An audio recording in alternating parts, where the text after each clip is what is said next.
ambush and massacre of innocent travelers in Jos, Plateau State.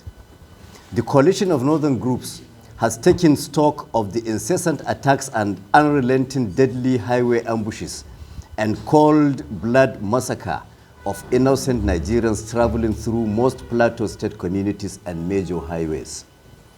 CNG notes especially with utter perplexity and concern the recent incident when unarmed Muslims who were in a convoy of 5 buses were waylaid at Rukuba, Jos, forced to disembark, and dozens of them killed in cold blood.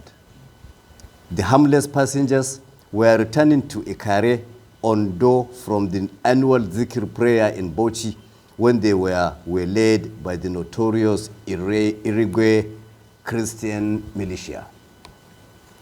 This mindless violence and extremist terrorist actions perpetrated by bands of organized militia, supported morally and politically by a syndicate of Christian elites, ethnocentric politicians, tribal leaders, and the larger population of the Birom ethnic group have now made it impossible for us to remain indifferent or silent in the face of such extreme provocations and insistent drive towards mass genocide. CNG believes that the latest incident of highway ambush and killings by the Irigwe militia is not an isolated case, but part of a coordinated mega plot to give the crisis a religious coloration to cause greater conflict in the north. Historical overview. The Jos crisis manifested initially in the form of a political confrontation between the Birom, supported by the Anaguta and the Afezire, who are among the ethnic groups referred to as indigenes of Plateau State, and the Hausa Fulani, commonly referred to as settlers.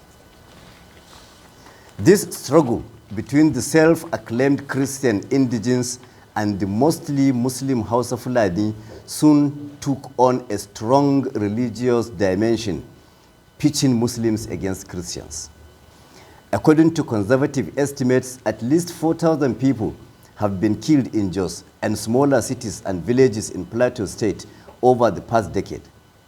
It began when large-scale riots broke out in Jos over appointments to political offices in September 2001, in which less than 1 week of fighting claimed at least 1,000 lives.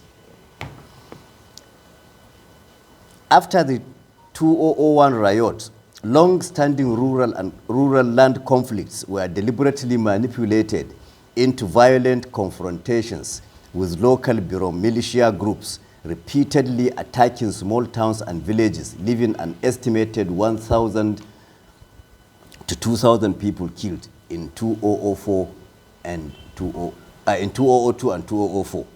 The violence in southern Plateau State culminated in the massacre of an estimated 700 people, mostly Hausa Fulani, in the city of Yelwa in 2005. And according to official information, about 220,000 people were displaced.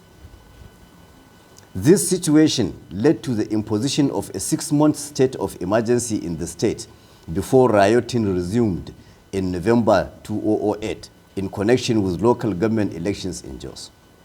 This time, at least 700 people died in just 2 days of violence, while entire neighborhoods were razed. Another round of violence broke out in Jos in January 2010 over the rebuilding of a house that had been destroyed during the 2008 violence. The combined psychological impact of these riots went deep, resulting in a breakdown of trust, communication, and exchange between the communities, with numerous small-scale attacks by the Birom, silent killings of individuals, and major massacres in villages close to the city, leaving at least 1,000 people killed and more than 18,000 displaced in 2010 alone. The series of violent events culminated in other rounds of fighting and revenge killings that lasted well into 2011, with at least 200 people killed between January and April 2011. Ever since, the region has plummeted into a deadly cycle of reprisal and revenge attacks, organized ambushes, and killings of unsuspecting road users, culminating in the murder of a military general, Ibrahim Al-Qali, and the discovery of several vehicles belonging to previous victims dumped in a stream. Of late, these unprovoked ambushes, attacks, and killings of road users in various parts of the state, resulting in last weekend's cold-blooded murder of about 23 Muslim travelers. Our observations. As the representative of various interest groups from northern Nigeria, the CNG has watched and studied these events carefully, leading to the following inevitable observations. 1. That despite the display of considerable restraint and maturity to the point of suffering and condoning several unreasonable and unacceptable actions, the diabolical scheme of targeting particularly the Hausa Fulani Muslims living in or passing through communities in Plateau State by armed ethnic and religious militia has only worsened and spread to similar communities in Kaduna and Benue states. 2. That the main actors in the perpetuated highway ambushes and killings have been left on the scene over the last decade to exploit the huge vacuum in the government's political will and capacity to arrest the escalation of avoidable conflicts. Number 3, that these bands of killers and their sponsors are emboldened by the apparent indecisive action by government which allowed the situation to linger for more than 15 years. Number 4, that the non-prosecution and eventual release of those arrested in connection with the murder of General Al-Qali and ultimate discontinuation of trial and the neglect to get to the roots of the discovery of vehicles dumped in a stream that predated Al-Qali's incident have also emboldened the regularity of the attacks. That the unguarded and careless remarks by leaders such as the Ondo governor, Kayode Akere-Delu, that the identities of the victims were mistaken confirms the involvement of certain outside interests in these coordinated atrocities to bring about religious conflicts in the north by targeting a particular ethnic and religious group. Number 6, that the regularity of these highway murders are also as a result of hate campaigns and propaganda being conducted by such religious leaders as Matthew Hassan Kuka, aimed mainly at instigating unnecessary Islamophobia across the country.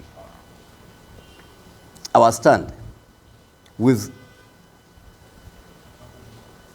matters having reached a point whereby silence has become complicity and inaction no longer an option, CNG hereby makes the following stand of ours known. 1. We categorically warn the perpetrators of such highway murders and their sponsors that people's patience has reached the point where any further ambush and attack would not be tolerated henceforth. 2. We demand thorough investigation, arrest, and diligent prosecution of the criminals that block and kill innocent travelers on such public highways as the Rukuba Junction in Gadabiu, Abuja and Barkin Ladi roads in Plateau State, and other locations in Kaduna and Benue states. Number 3, we demand the promulgation of special penal laws for the punishment of such offenses that involve the ambush and killings of innocent public highway users. 4, we demand the setting up of special courts for the trial of those involved in such unjustifiable blockade and mass murder of innocent civilians.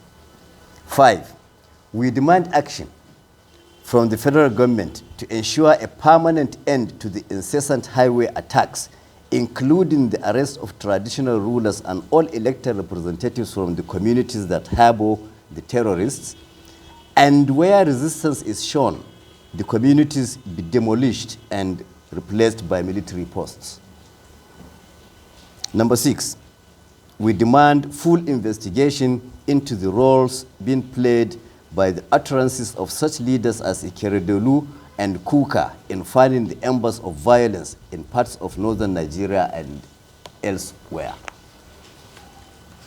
That's all. Thank you very much.